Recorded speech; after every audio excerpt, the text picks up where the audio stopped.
हाँ जी, नमस्कार आप सभी को। आप सभी का स्वागत है अपने इस YouTube चैनल एड्यूरोही पर। मैं आपका अपना विजय भारत आप सभी का स्वागत करता हूं।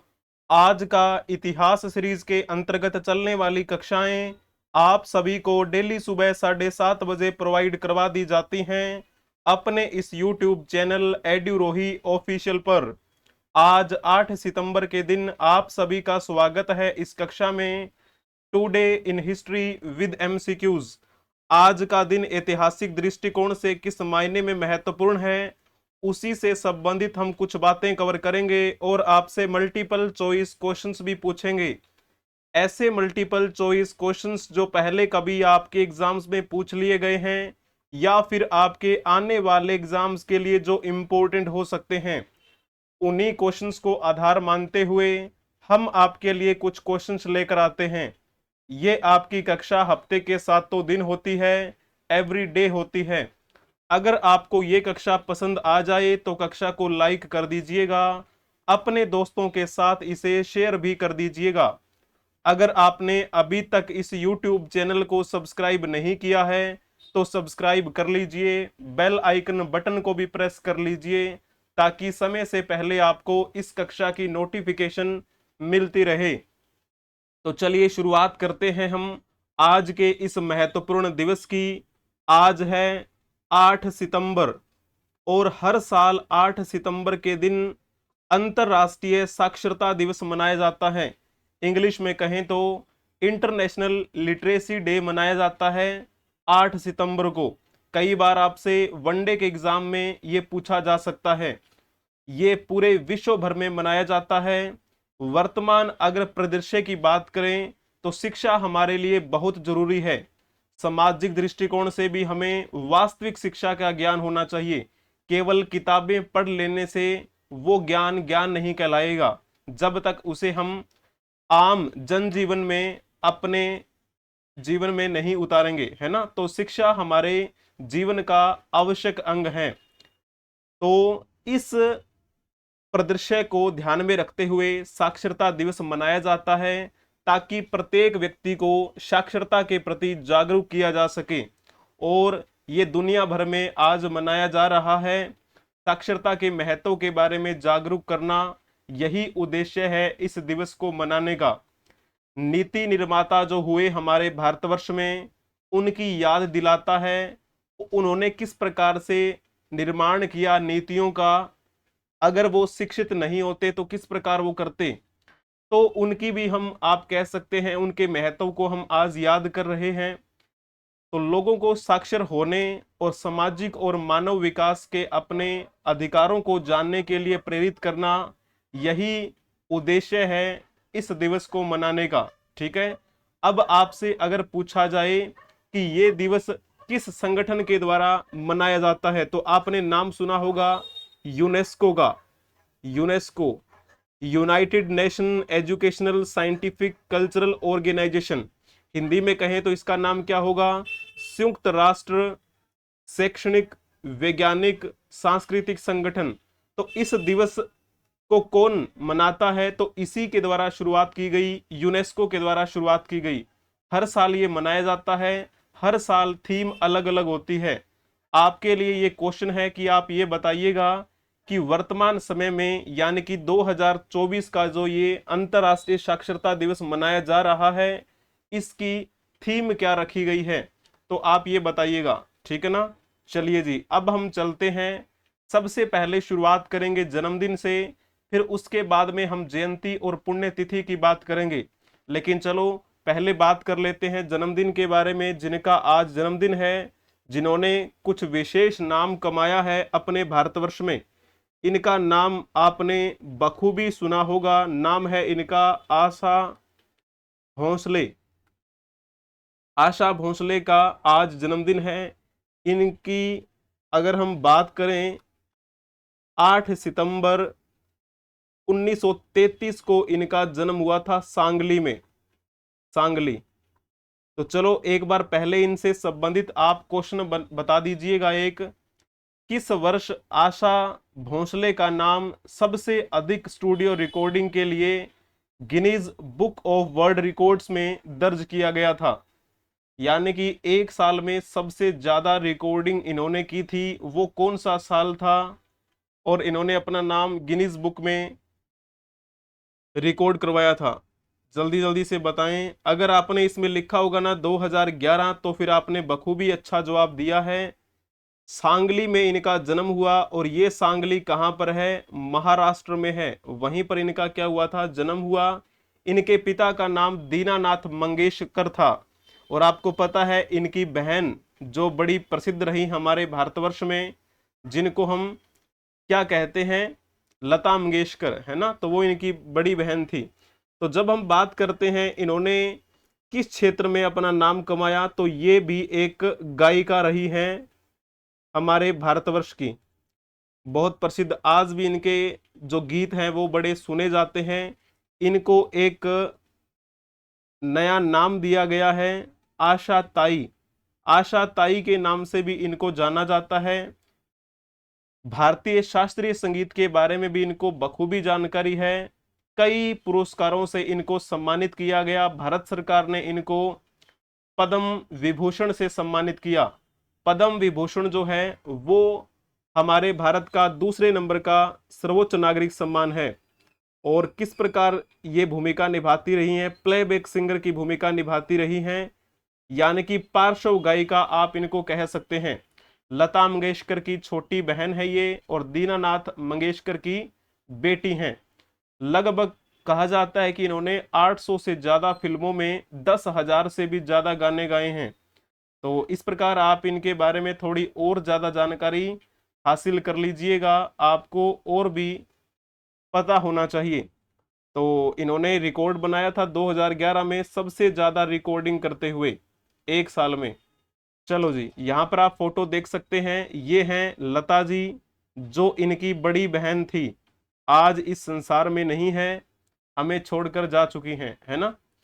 तो चलो अब हम बातें कवर करेंगे इनके बारे में। इनका क्या नाम है? नाम इनका है गिरिराज सिंह। गिरिराज सिंह के बारे में तो आपको पता ही होगा कि ये वर्तमान में कैबिनेट मंत्री हैं केंद्र सरकार में। इनका जन्म आज ही के दिन 1952 में हुआ था। 8 सितंबर 1952 में इनका जन्म कहां पे हुआ? लखीसराय में। और ये जो लखीसराय क्षेत्र है कहां पर पड़ता है? आप कहेंगे ये तो बिहार में है। तो इनका जन्म बिहार में हुआ। भारतीय जनता पार्टी से ये संबंधित एक राजनेता हैं, वर्तमान में कैबिनेट मंत्री की भूमिका निभा रहे हैं। अब चलो एक क्वेश्चन बता दीजिए। गिरिराज सिंह वर्तमान में केंद्र सरकार में रिक्त स्थान मंत्रालय के कैबिनेट मंत्री हैं। तो आप जल्दी से बताइएगा कौन सा मंत्रालय इनको सौंपा गया है। अब बड़ा सिंपल सा है, इसके बारे में तो आपको पता होना ही चाहिए।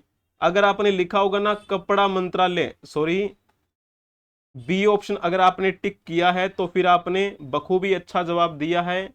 मिनिस्ट्री ऑफ टेक्सटाइल से संबंधित हैं ये। बाकी ऑप्शंस में दिए गए हैं उनके बारे में बातें कर लेते हैं। चलो, अगर आपसे पूछा जाए शिक्षा मंत्रालय के कैबिनेट मंत्री वर्तमान में कौन है, तो आपने नाम सुना होगा धर्मेंद्र प्रधान का। धर्मेंद्र प्रधान वर्तमान में शिक्षा मंत्री की भूमिका निभा रहे हैं। जब आपसे ये पूछा जाए कि वर्तमान में रेल मंत्री यहां पर कौन है, तो रेल मंत्री की भूमिका कौन निभा रहे हैं उनके बारे में भी आपको पता होना चाहिए। अश्विनी वैष्णव जो है ना, वो वर्तमान में रेल मंत्रालय को संभाले हुए हैं। रेल मंत्रालय के अलावा अश्विनी वैष्णव के पास और कौन कौन से मंत्रालय हैं, तो आप कह सकते हैं इनके पास वैसे टोटल 3 मंत्रालय हैं। रेल मंत्रालय के अलावा इनके पास 2 हैं। तो चलो मैं नाम भी अगर लिखूं तो सूचना एवं प्रसारण मंत्रालय भी इन्हीं के पास है।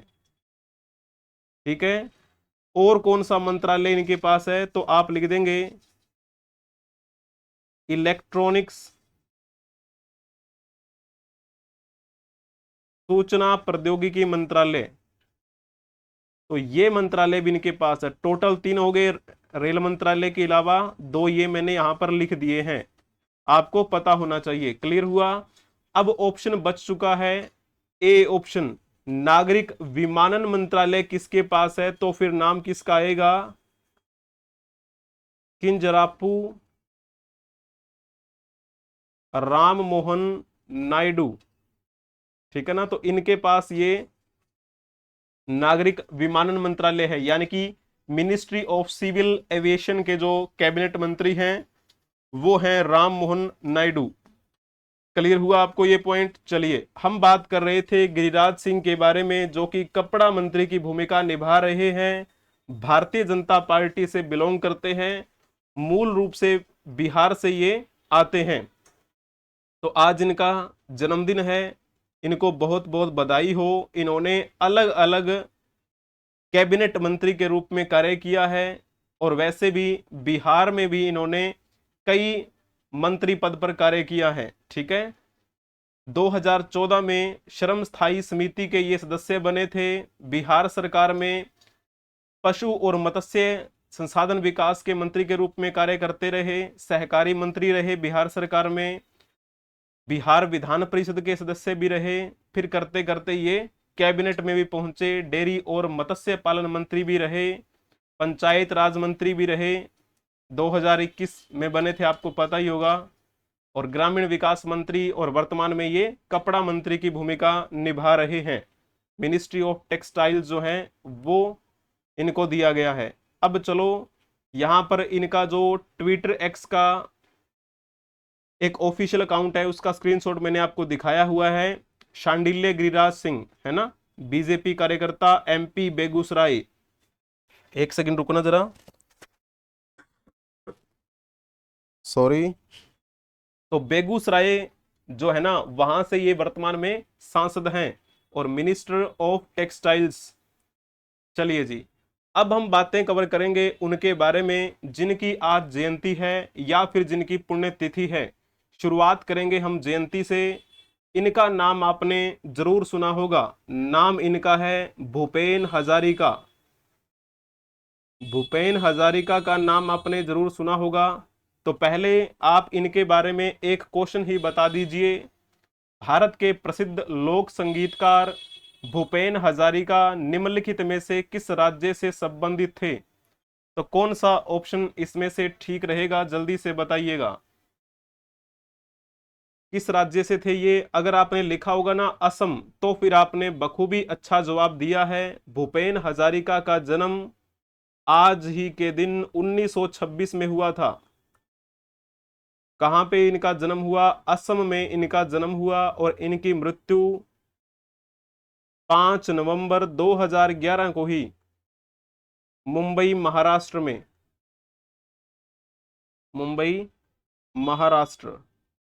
इन्होंने लेखन कार्य भी किया, एक अच्छे लेखक भी थे, और गायन भी अच्छा किया करते थे ये। तो आप कह सकते हैं गायक भी थे और संगीतकार भी थे। इनको कई पुरस्कारों से सम्मानित किया गया, जैसे कि बात करें हम भारत रत्न की, पद्म विभूषण की, पद्म भूषण की, तो ये सम्मान इनको मिले। पद्म श्री सम्मान भी इनको मिला था। तो भारत के विलक्षण कलाकारों में इनकी गिनती होती है। ये हमारे भारत के ही नहीं बल्कि पूरे विश्व के रत्न माने जाते हैं। तो इनके बारे में थोड़ा सा आपको पता होना चाहिए, ठीक है। इनके जीवन के बारे में आप पढ़ लीजिए, किस प्रकार से इन्होंने असमी जो साहित्य है उसमें कुछ महत्वपूर्ण कार्य किया। और इनकी एक, शायद आपने नाम सुना होगा, गांधी टू हिटलर एक फिल्म है, तो उसमें महात्मा गांधी के प्रसिद्ध भजन वैष्णव जन को आवाज इन्होंने ही दी थी, ठीक है ना।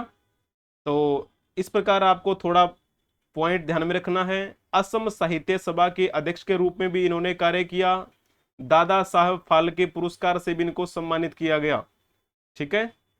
तो थोड़ा चलो मैं पुरस्कारों के बारे में बता देता हूं आपको। भारत रत्न जो हमारे भारत का सर्वोच्च नागरिक सम्मान है, ये सम्मान इनको कब मिला? 2019 में। जब हम बात करें, इनको और कई पुरस्कार मिले थे, जैसे संगीत नाटक अकादमी पुरस्कार मिला 2009 में, पद्म भूषण मिला इनको 2001 में। तो थोड़ा सा आप इनके बारे में जान लीजिएगा। इनके गीत संग्रह भी हैं, इन्होंने कई पटकथाएं भी लिखी, कई पत्रिकाओं का संपादन कार्य भी किया। चलो अब हम बातें कवर कर लेते हैं इनके बारे में। शायद आपने नाम सुना होगा इनका, इंदु जैन है इनका नाम। इंदु जैन की आज जयंती है। आज ही के दिन इनका जन्म 1936 में हुआ था, 1936। तो पहले आप इनके बारे में एक क्वेश्चन बता दीजिए। Times of India media group की पूर्व चेयरपर्सन इंदु जैन को किस वर्ष भारत सरकार द्वारा पद्म विभूषण से सम्मानित किया गया? पद्म विभूषण हमारे भारत का दूसरे नंबर का सर्वोच्च नागरिक सम्मान है। ठीक है, तो ये पुरस्कार इंदु जैन को कब मिला था? अगर आपने लिखा होगा 2016 तो फिर आपने बखूबी अच्छा जवाब दिया है। 8 सितंबर 1936 को इनका जन्म फैजाबाद में हुआ था और ये फैजाबाद उत्तर प्रदेश में है।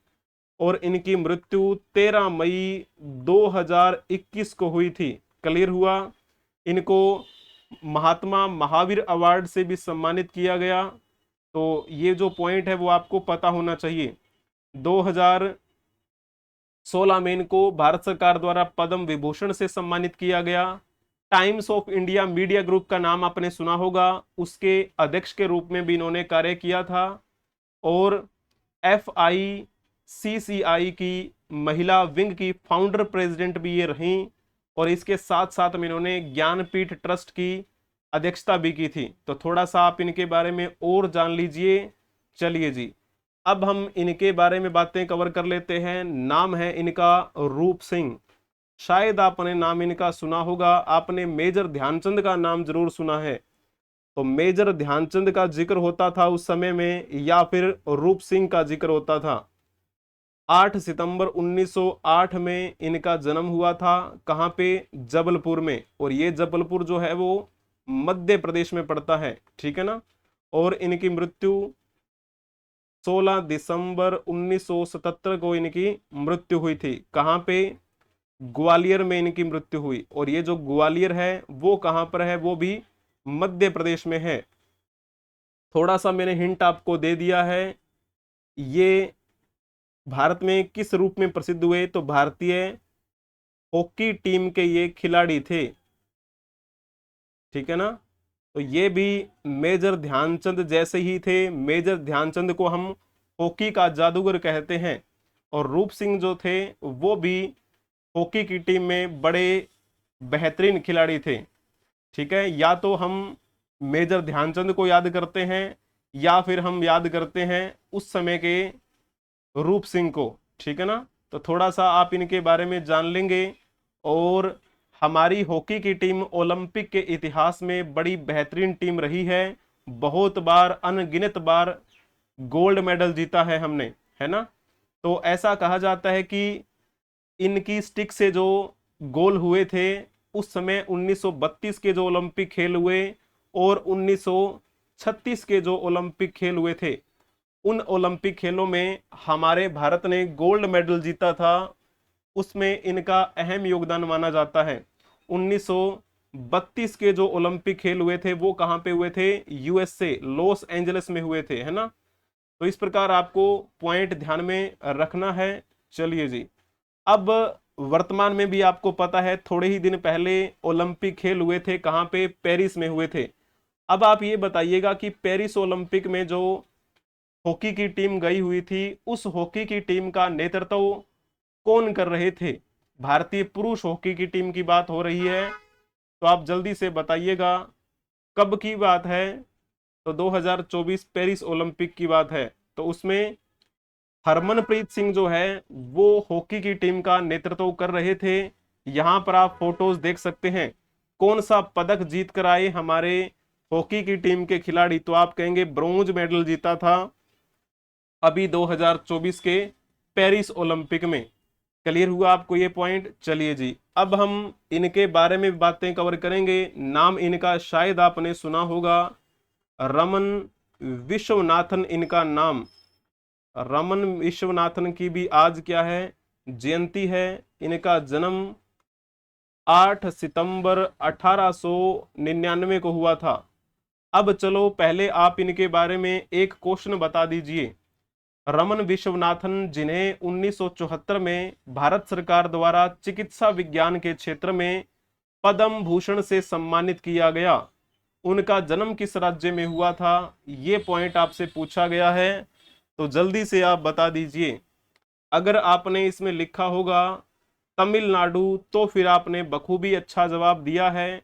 ये चिकित्सा विज्ञानी थे हमारे भारत के, चिकित्सा वैज्ञानिक, जिनको भारत सरकार ने सम्मानित किया था पद्म भूषण से। भारत में इनको चेस्ट मेडिसिन का पितामह कहा जाता है और इनका जन्म नागरकोइल नामक जगह पर हुआ था। और ये नागरकोइल नामक जगह कहाँ पर है?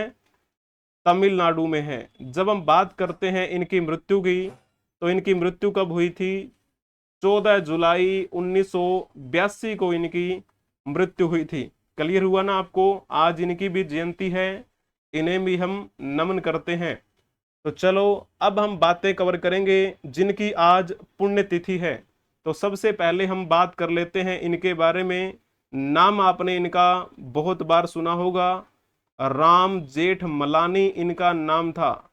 राम जेठमलानी का जन्म 14 सितंबर 1923 को हुआ था। कहाँ पे हुआ? सिंध प्रांत में। और वर्तमान में आपको पता है ये जो सिंध क्षेत्र है अब पाकिस्तान में पड़ता है, लेकिन जब इनका जन्म हुआ तो ये सिंध क्षेत्र हमारे भारत में ही था, क्योंकि उस समय भारत से पाकिस्तान अलग नहीं हुआ था। और इनकी मृत्यु आज ही के दिन 2019 में हुई थी। कहाँ पे? नई दिल्ली में। अब चलो आपसे एक क्वेश्चन पूछ लेते हैं राम जेठमलानी को ध्यान में रखते हुए।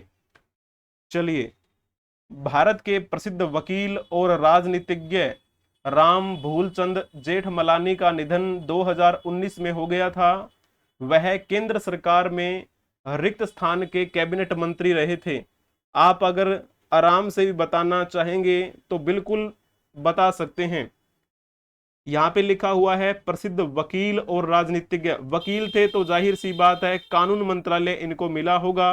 तो जी हाँ, कानून एवं न्याय मंत्रालय के रूप में इन्होंने अपना योगदान दिया था। तो वहां इस मंत्रालय में कैबिनेट मंत्री रहे थे। तो बाकी ऑप्शंस दिए गए हैं। वर्तमान में कौन किस भूमिका में है तो बता देते हैं आपको। विदेश मंत्रालय अभी वर्तमान में किसके हाथों में है? तो सभी को पता होगा, सुब्रमण्यम जयशंकर, जिनको हम एस जयशंकर भी कह देते हैं। एस का मतलब यहाँ पे क्या है? सुब्रमण्यम। तो वर्तमान में विदेश मंत्री की भूमिका निभा रहे हैं। शिक्षा मंत्री वर्तमान में कौन है? धर्मेंद्र प्रधान है। ठीक है ना? धर्मेंद्र प्रधान के पास अभी शिक्षा मंत्रालय है।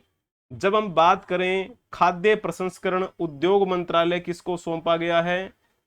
खाद्य प्रसंस्करण उद्योग मंत्रालय। तो क्या आप इसका जवाब दे सकते हैं? कौन सा ऑप्शन इसमें ठीक रहेगा? जल्दी से आप कमेंट में बता दीजिए।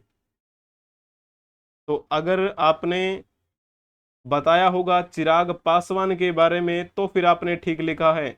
चिराग पासवान वही हैं जो बिहार से बिलोंग करते हैं, जिनके मीम्स बनते रहते हैं कंगना रनौत के साथ, है ना? वही हैं ये। वर्तमान में कानून एवं न्याय मंत्रालय के मंत्री कौन हैं? ये आपसे अगर पूछा जाए तो फिर किसका नाम लिखेंगे आप यहाँ पर? तो राज्य मंत्री स्वतंत्र प्रभार कौन है वर्तमान में? तो आप कहेंगे अर्जुन राम मेघवाल हैं। ठीक है ना? तो हम बात कर रहे थे किसके बारे में? पूर्व कानून एवं न्याय मंत्री राम जेठमलानी के बारे में, जिनकी आज पुण्यतिथि है। जिनका पूरा नाम क्या था? राम भूलचंद जेठमलानी। वैसे जन्म तो इनका वर्तमान की दृष्टि से देखा जाए तो पाकिस्तान में हुआ, अन्यथा वो हमारे भारत में जन्मे थे। कानून मंत्री के रूप में कब से कब तक कार्य किया इन्होंने? तो आप कहेंगे 1999 से 2000 तक ये रहे थे। और कानून मंत्री बनने से पहले केंद्रीय शहरी विकास मंत्री के रूप में भी इन्होंने कार्य किया था। और भारत के टॉप जो वकील थे उनमें इन्होंने अपना नाम कमाया और सुप्रीम कोर्ट के सबसे महंगे वकीलों में से एक माने जाते थे। और कई बार इनके बारे में ऐसा भी आपको सुनने को मिलेगा कि जो कुछ गरीब परिवार के लोग होते थे उनके लिए ये निशुल्क भी पैरवी किया करते थे। ठीक है ना, तो थोड़ा सा इनके बारे में आप जान लीजिएगा। ऐसे थे राम भूलचंद जेठमलानी, जिनकी आज पुण्यतिथि है। अब हम इनके बारे में बात कर लेते हैं। नाम इनका शायद आपने सुना हो, शेख मोहम्मद अब्दुल्ला। शेख मोहम्मद अब्दुल्ला जो हैं, उनके बारे में थोड़ा जिक्र कर लेते हैं। 5 दिसंबर 1905 को इनका जन्म श्रीनगर में हुआ था। श्रीनगर वर्तमान की दृष्टि से हमारे जम्मू एंड कश्मीर केंद्र शासित प्रदेश में पड़ता है ना। इनकी मृत्यु आज ही के दिन हुई थी 1982 में। इनके पिता का नाम शेख मोहम्मद इब्राहिम था।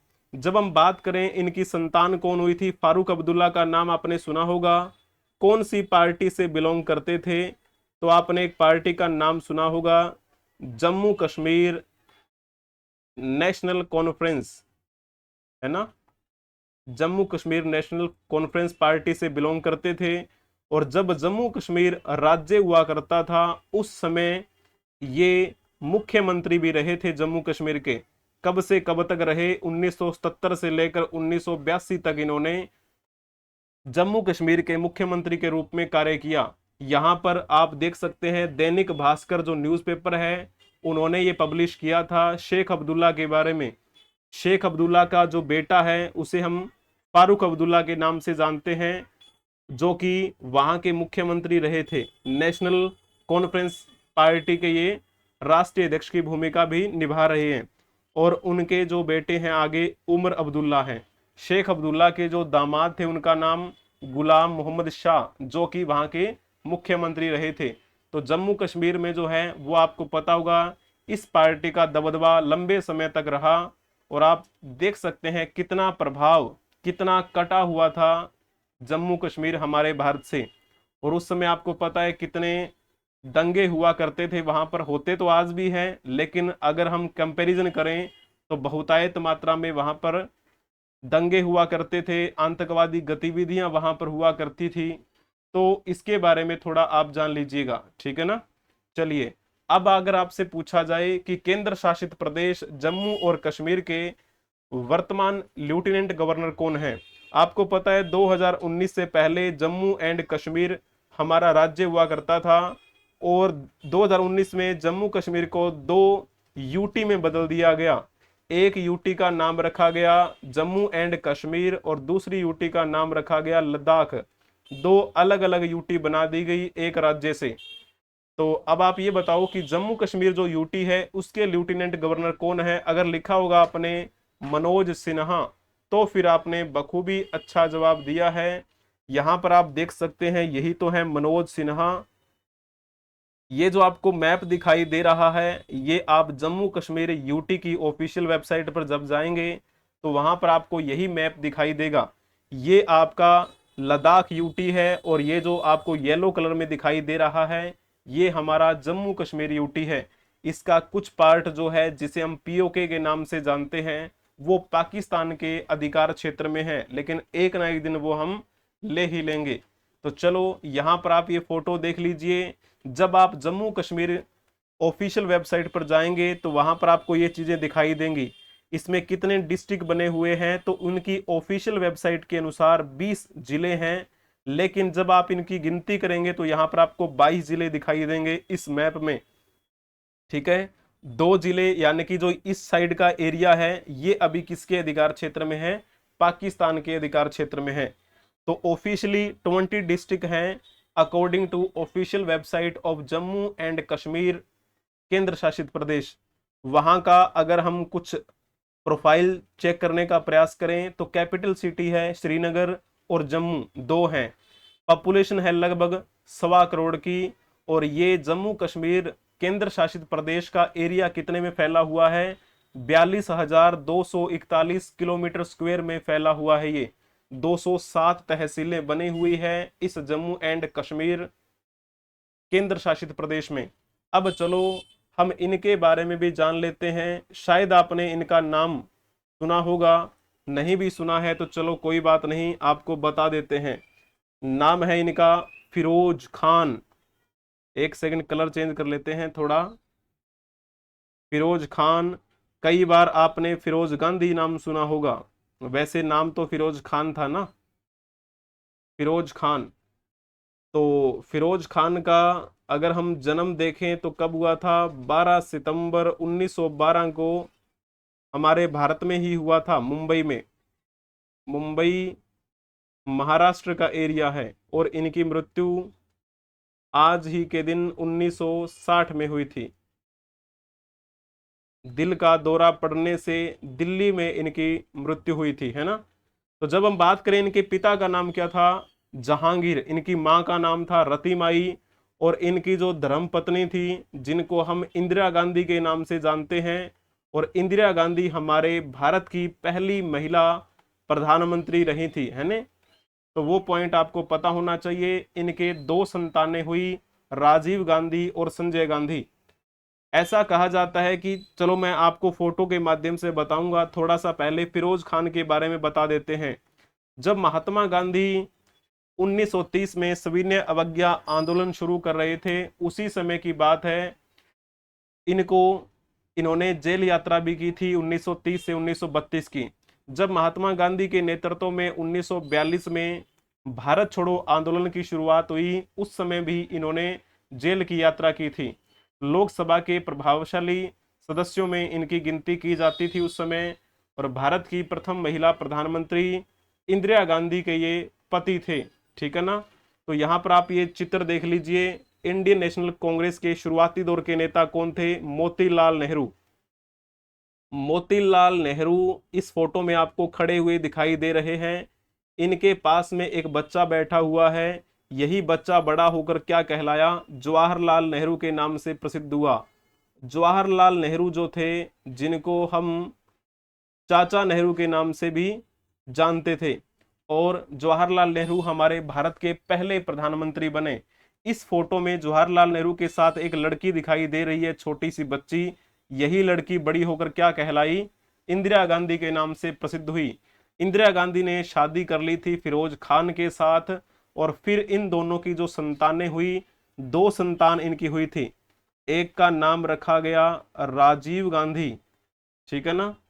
और दूसरी संतान कौन सी थी, संजय गांधी, ठीक है ना। राजीव गांधी ने शादी किसके साथ में की, एक इटली की रहने वाली महिला सोनिया गांधी के साथ। और सोनिया गांधी की कोख से पैदा हुए राहुल गांधी। राहुल गांधी वर्तमान में 18वीं लोकसभा में विपक्ष की भूमिका निभा रहे हैं। 18वीं लोकसभा में विपक्ष के नेता की भूमिका निभा रहे हैं। विपक्ष के नेता की ये गद्दी संभालने वाले गांधी परिवार के तीसरे सदस्य हैं। क्लियर हुआ आपको ये पॉइंट। तो हम बात कर रहे थे भारतीय राष्ट्रीय कांग्रेस के बारे में। तो भारतीय राष्ट्रीय कांग्रेस की स्थापना कब हुई थी, क्या आप बता सकते हैं, जल्दी से कमेंट में बता दीजिए। अगर आपने लिखा होगा 1885 तो आपने बखूबी अच्छा जवाब दिया है। 28 दिसंबर 1885 को भारतीय राष्ट्रीय कांग्रेस की स्थापना बॉम्बे में हुई थी। बॉम्बे के गोकुलदास तेजपाल संस्कृत कॉलेज में भारतीय राष्ट्रीय कांग्रेस की स्थापना हुई। बॉम्बे को हम वर्तमान में मुंबई के नाम से जानते हैं। जाहिर सी बात है, जहां पर स्थापना हुई तो वहां पर लोग इकट्ठे हुए होंगे। इनकी पहली मीटिंग बॉम्बे में ही हुई थी। तो जब बॉम्बे में 1885 में इनकी पहली मीटिंग हुई, तो उस समय अध्यक्षता करने वाले व्यक्ति कौन थे, व्योमेश चंद्र बनर्जी थे। इनका दूसरा अधिवेशन अगले साल कोलकाता में हुआ 1886 में। तो इसमें अध्यक्षता करने वाले व्यक्ति थे दादा भाई नौरोजी। दादा भाई नौरोजी, जिनको हम grand old man of India के नाम से जानते हैं। उसके बाद में तीसरा अधिवेशन 1887 में मद्रास में हुआ। इसमें पहली बार ऐसा हुआ कि कोई मुस्लिम व्यक्ति अध्यक्षता कर रहा था। और नाम क्या था उनका, तो नाम आता है बदरुद्दीन तैयब। पहले मुस्लिम व्यक्ति अध्यक्षता करने वाले बदरुद्दीन तैयब थे। और फिर अगला अधिवेशन 1888 में इलाहाबाद में हुआ। इलाहाबाद, जिसे वर्तमान दृष्टि से हम प्रयागराज के नाम से जानते हैं, वहां पर 1888 में अधिवेशन हुआ और उसमें अध्यक्षता करने वाले जॉर्ज यूल थे। पहला अंग्रेज व्यक्ति जिसने अध्यक्षता की तो जॉर्ज यूल का नाम आता है। तो पहला अधिवेशन यहां पे हुआ, दूसरा अधिवेशन यहां, तीसरा यहां और चौथा यहां। तो सिंपल सी बात है, ये पॉइंट बना लीजिए, पहला फिर दूसरा यहां पे, तीसरा यहां, चौथा यहां, इस प्रकार से। क्लियर हुआ ना आपको ये पॉइंट। भारतीय राष्ट्रीय कांग्रेस के संस्थापक किसे कहते हैं हम? ए ओ हयूम को कहते हैं। ए ओ हयूम को भारतीय राष्ट्रीय कांग्रेस के संस्थापक की आप कह सकते हैं ये उपाधि कब मिली? तो जब ए ओ हयूम की मृत्यु 1912 में हुई थी, उस समय भारतीय राष्ट्रीय कांग्रेस के संस्थापक के रूप में जाना गया ए ओ हयूम को। क्लियर हुआ? चलिए जी, अब बात कर लेते हैं इनके बारे में। इनका नाम भी शायद आपने जरूर सुना होगा, महारानी एलिजाबेथ। महारानी एलिजाबेथ सेकंड। तो चलो पहले आप एक क्वेश्चन बता दीजिए। वर्ष 1953 में महारानी एलिजाबेथ द्वितीय के राज्याभिषेक समारोह में प्रस्तुति देने के लिए किस प्रसिद्ध कथक नृत्यांगना को आमंत्रित किया गया था, जिन्हें 1917 में पद्म भूषण से सम्मानित किया गया? तो ये पॉइंट भी आपको पता होना चाहिए। अगर आपने लिखा होगा ना कुमारी कमला, तो कुमारी कमला का नाम आपने ठीक टिक किया है। वहीं जब हम बात करें बाकी ऑप्शंस के बारे में, कनक रेले, कनक रेले किससे संबंधित हैं? तो ये भारतनाट्यम आएगा या फिर मोहिनीअट्टम आएगा, दोनों में से आप देख लीजिए कौन सा है वो नाम, ठीक है ना। विद्या बालन जो कि एक एक्ट्रेस हैं, बॉलीवुड में एक्ट्रेस हैं। गुलाबो स्पेरा जो है वो एक लोक नृत्यांगना है। मूल रूप से ये राजस्थान की रहने वाली हैं और इन्होंने भी राजस्थान का नाम पूरे विश्व भर में प्रसिद्ध किया। और एक लोक नृत्य है राजस्थान का जिसे हम कालबेलिया नृत्य कहते हैं। तो कालबेलिया डांस करती हैं गुलाबो सपेरा, ठीक है ना। तो एलिजाबेथ सेकंड की हम बात कर रहे थे, जब इनका राज्याभिषेक किया गया, जब ये महारानी बनी थी 1953 में, उस समय इनको क्या किया गया था? उन्होंने भारत की एक प्रसिद्ध कथक नृत्यांगना को बुलाया था। कथक किस राज्य से संबंधित है? तो आपको पता होना चाहिए, ये उत्तर भारत का भी बोल दिया जाता है, कई बार आपको उत्तर प्रदेश भी मिलेगा, ठीक है। कथकली जो है वो केरल का है। तो कब से कब तक ये महारानी की गद्दी पर रही? तो 1953 में इनका राज्याभिषेक हुआ और 2022 में इनकी मृत्यु हुई थी। तो आप कह सकते हैं 1953 से लेकर 2022 तक ये यूनाइटेड किंगडम की महारानी रही। और आपको पता है जो हम राष्ट्रमंडल देश कहते हैं, राष्ट्रमंडल जो कभी यूके के गुलाम हुआ करते थे, तो राष्ट्रमंडल देशों की ये मल्लिका रही थी। तो थोड़ा सा बात करेंगे, पहले मैं बता देता हूं इनका जन्म कब हुआ था। 21 अप्रैल 1926 को लंदन में इनका जन्म हुआ। लंदन इंग्लैंड की राजधानी है जो कि यूके में पड़ता है। इनकी मृत्यु 8 सितंबर 2022 को हुई थी। कहां पे? स्कॉटलैंड में। स्कॉटलैंड भी कहां पर है? ये भी यूके का हिस्सा है। क्लियर हो ना। तो ब्रिटेन की महारानी के रूप में इन्होंने लंबे समय तक कार्य किया। तो अब जैसे बात करें हम राष्ट्रमंडल की, राष्ट्रमंडल खेल भी होते हैं आपको पता है, जो ये आप कह सकते हैं एक ऐसी याद दिलाता है कि वो देश कभी अंग्रेजों के गुलाम रहे थे। तो जिस प्रकार हम ओलंपिक खेलों की बात करते हैं, जिस प्रकार हम राष्ट्रमंडल खेलों की बात करते हैं, तो राष्ट्रमंडल खेल जो हुए थे 2022 में, वो कहाँ पे हुए थे? बर्मिंघम में हुए थे। आपको पता ही होगा उनके बारे में। तो वो जो 2022 में बर्मिंघम में खेल हुए थे, कौन से नंबर के हुए थे? तो वो 22वां संस्करण था, 22वां संस्करण, ठीक है ना, बर्मिंघम। और ये यूके का ही पार्ट है। इसमें भारत की तरफ से अगर देखा जाए तो ध्वजवाहक कौन बने थे? निकहत जरीन और अचंत शरत कमल इसमें बने हुए थे। तो भारत कौन से नंबर पे रहा था? रैंकिंग वाइज चौथे नंबर पे रहा। भारत ने टोटल 61 मेडल जीते थे इस 2022 के राष्ट्रमंडल खेलों में। तो राष्ट्रमंडल खेलों में कौन कौन सी कंट्री पार्टिसिपेट करती है? तो वही कंट्री जो कभी अंग्रेजों की गुलाम रही थी। तो हमें छोड़ देना चाहिए या नहीं छोड़ देना चाहिए, बताइए। तो 22वां संस्करण तो ये हो गया। उसके बाद में अगर हम बात करें राष्ट्रमंडल खेलों का 23वां संस्करण जो है वो कब होगा? तो हर 4 साल बाद में होते हैं ये खेल भी, चाहे कॉमनवेल्थ गेम की बात करें चाहे हम इनकी बात करें, है ना। कॉमनवेल्थ गेम इनको इंग्लिश में बोल देते हैं। तो ये 2026 में होंगे। 23वां संस्करण होगा कहां पे? विक्टोरिया में होगा। विक्टोरिया कहां पर है? तो ये ऑस्ट्रेलिया का पार्ट है, ऑस्ट्रेलिया। तो इस प्रकार हमें ये पॉइंट जो है वो ध्यान में रखना है। ओलंपिक खेल जो होते हैं वो भी 4 साल में होते हैं। अभी हाल ही में पेरिस में ओलंपिक खेलों का आयोजन किया गया था, जिसमें भारत जो है कितने मेडल जीत कर लाया? 6, है ना। तो कौन सा संस्करण था वो पेरिस में? 33वां संस्करण था। और अभी 2022 में जो हुए थे राष्ट्रमंडल के खेल, तो वो कौन सा संस्करण था? वो 22वां था। तो थोड़ा सा डिफरेंस जो है आपको ध्यान में रखना है। आज के लिए इतना ही रखेंगे हम। जिनका आज जन्मदिन है उनको बहुत बहुत बधाई हो। जिनकी जयंती है या फिर जिनकी पुण्यतिथि है, हम उन्हें श्रद्धांजलि अर्पित करते हैं। अगर आपको कक्षा पसंद आई है तो कक्षा को लाइक कर दीजिए, अपने दोस्तों के साथ इसे शेयर भी कर दीजिए।